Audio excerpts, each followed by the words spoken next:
Turkey's defense industry was once a fledgling sector with only a few dozen companies. Now it boasts well over 1,000 firms. In less than 2 decades, Turkey has transformed itself from a massive arms importer to a major innovator and global exporter. That major leap was reflected in 7 Turkish companies making the world's top 100 global defense list. So, what types of military hardware is the country developing? Haydar Abbasi explains.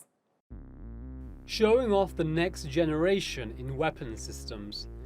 This armored vehicle can carry out anti-tank and surveillance missions and can operate on land and in water. It's made by Turkish manufacturer FNSS. The company has made it into the world's top 100 defense firms, as ranked by the magazine Defense News. FNSS is one of 7 Turkish suppliers on the list. We asked its CEO how Turkish defense firms have grown so rapidly. It is a result of a very good strategy established by the state 35-40 years ago, following the embargo imposed on Turkey after Cyprus event. I think we have decided to grow defense industries. So that resulted in establishment of SSM, then now it is SSB, with correct strategies supported by all the stakeholders in the country, and of course with the synergy between the state and the private sector. I think we come a long way, and we have achieved this significant result. In 2002, there were only 56 defense and aerospace companies in Turkey. Today, there are more than 1,500. In that time, industry revenue rose from $1 billion to nearly $11 billion. This growth means Turkey is now emerging as a major exporter of arms and has seen demand rise from countries like Pakistan and Malaysia. Foreign customers say they're attracted to Turkey's high technological standards and competitive pricing. For decades, Turkey's been importing most of its military hardware, but that's all changing. The government says its reliance on foreign defense systems is now only 30%. And President Recep Tayyip Erdogan says he wants to end this dependency completely by 2023, the centennial of the Turkish Republic. Turkey's military is the second largest in the NATO defense alliance, with more than 350,000 active personnel. Right now, it's operating in several countries, including Syria and Iraq, and with such an extensive reach, the government believes it's essential to have a self-reliant defense industry. Ultimately, Ankara's aim is to be a leader in the field, competing with major players like the United States and Germany. And if the progress of the last 2 decades is anything to go by, it seems the sky's the limit. Haydar Abbasi, Straight Talk, Istanbul. And joining me now is Can Kasapoglu, who is the director of the Defense and Security Program at the Istanbul-based think tank EDAM, and from Stockholm, Pieter Wezeman, who is a senior researcher with the SIPRI Arms and Military Expenditure Program. So, gentlemen, welcome to Straight Talk. It's good to have you on the program. Can, what was the main driving force behind Turkey's push to develop its defense industry? Well, I can rank 3 main drivers. One is the strategic trauma following the 1974 military intervention to Cyprus, because Turkey faced enormous arms embargoes, including those from its NATO allies. So the idea of developing an indigenous arms industry was really important, and since then it still holds this utmost importance in the eyes of the Turkish elite. The second thing is making a strategic sector, especially as to arms. Back in 2002, it was only $250 million Turkish defense exports. Now the threshold is $3 billion. It is fast becoming a strategic sector. And last, an indigenous arms sector gives Turkish political decision makers room to maneuver, especially in cross-border operations, as we have seen in northern Syria, This marge de manœuvre is giving space for Turkish governments to use its military toolbox more frequently in addressing regional security threats. So in 2002, Peter, there were only 56 defense companies in Turkey. Today, there are more than 1,500. So where do you think Turkey stands when it comes to other major arms exporters like the United States and Germany? Well, I think that Turkey has rapidly developed into a country that can do a lot more than it could in the past. It can do a lot more than just producing ammunition, rockets, missiles, and maybe a few basic armored vehicles. It is now in a phase where it can produce increasingly sophisticated items such as small, light UAVs, items such as more sophisticated armored vehicles, even tanks are now being designed in Turkey itself, although, and this is very important, continuously still with a lot of foreign input.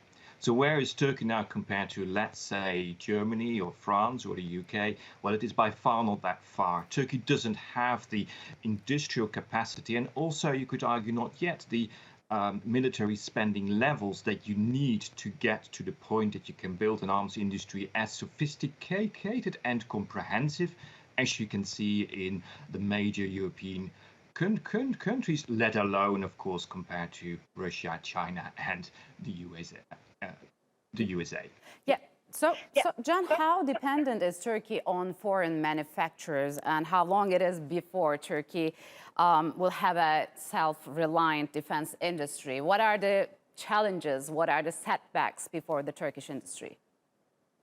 That's a great question, because this is widely speculated in Turkey, especially as to domestic politics. On one side, we see some claiming that Turkish defense industry is completely getting independent, which is not possible. Even the big hats in the sector is not completely independent, and it is not needed. The sustainability of international collaboration is needed, and Turkey, as to many systems and subsystems, is running a sustainable international collaboration. We see that in the burgeoning defense relations between Turkey and Ukraine. We have long seen that in Turkish-South Korean defense relations, and once in the 1990s, Turkish-Israeli defense relations. Yet there is a second segment, which is the strategic weapon systems, especially looming large in the Turkish case with long-range, high-altitude air and missile defense, or the fifth generation aircraft projects like TFX National Combat Aircraft, or the S-400 case, or the Turkish Eurosam cooperation for a long-range, high-altitude air and missile defense system. But as to this high-end weaponry, we still in Turkey have a need for international collaboration. I think that would be the biggest challenge for Turkish defense industry in the coming decades, to address strategic dependence on foreign collaborators as to strategic weapon systems. So, Peter, to which extent Turkey needs foreign cooperation, and how Turkey's foreign relations affect its potential? How has the purchase of S-400s from Russia impacted Turkey's defense industry, because it was excluded from the F-35 program? I think it's extremely important for a country like Turkey, and for basically all countries in the world, except for maybe then the USA, Russia, and potentially China in the future, to have very strong relation with other states, to be able to together, or with the input of the largest state, continuing to be able to both develop and produce the kind of high-tech systems that one wants to have. I mean, a clear example is, again, Turkey wants to build a tank. It has good relations with Germany. Those relations then sour, and suddenly Turkey cannot build that tank anymore because it does not have access to the engine it needs to do so. That's a very clear example of the extreme dependence of countries like Turkey on foreign technology and foreign know-how. So Turkey, we all know that, lives in a dangerous neighborhood, John. How has regional instability impacted the development of Turkey's arms industry? Actually, I think the hybrid threats emanating from Turkish Middle Eastern doorstep sparked the motivation among the Turkish political military elite to develop such arms. We have seen since Operation Euphrates Shield back in 2016 up until today, in the 4 large episodes of Turkey's expeditionary campaigns in Syria, the involvement of Turkish national arms grew and grew. Actually, that was something that also sparked Turkish arms exports, because this problematic threat landscape at Turkey's Middle Eastern doorstep enabled Turkish arms industry to produce combat-proven weaponry. A combat-proven characteristic is really important. It is a reference, it is a major reference in selling arms, and it also, I think, helped Turkish defense firms to market their solutions and their products because they were used in one of the most dangerous battlefields of the world.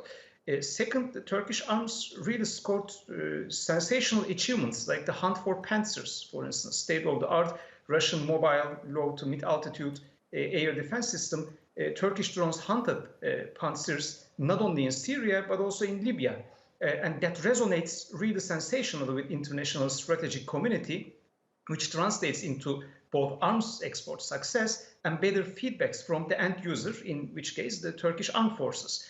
I think as Turkey's neighborhood keeps its problematic character and getting even worse, I think Turkish arms industry will follow suit and produce more combat-proven systems, more smart solutions. Yes. And I think the importer countries like Azerbaijan will keep this combat-proven characteristics through other conflicts. All right. It's not just Turkey, Peter. The global arms industry is exploding, especially between the United States and China. Are we entering a new global arms race?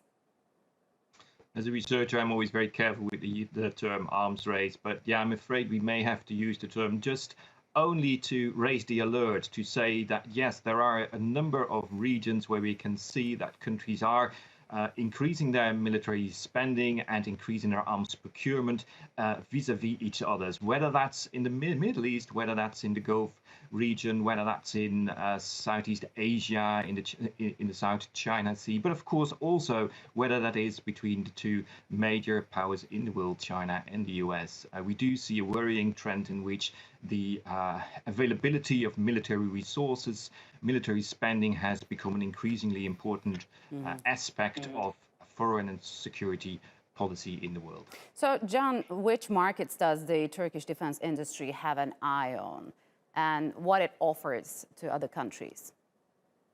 Well, so far, especially in Turkish unmanned systems exports, we have seen good achievements in lucrative markets. Turkey entered the Gulf market through Qatar. The Ukrainian market was really important because Ukraine's defense and technological industrial base is a post-Soviet one and a developing one. So entering Ukrainian market with Turkish drones was really important. I think from now on, Turkey eyes the Asian markets.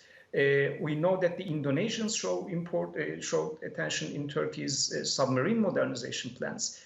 Pakistan is a natural market for Turkey. Malaysia as well is a natural market for Turkey. So Asia will be really important.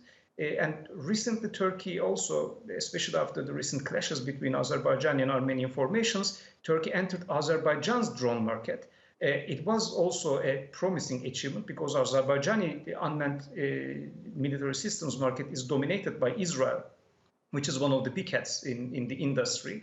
But from now on, especially as the Turkish administration put the threshold of $3 billion of defense exports, I see Asia becoming the new rising star for the Turkish arms exports. All right, gentlemen, thank you very much for joining us on Straight Talk. Appreciate it a lot.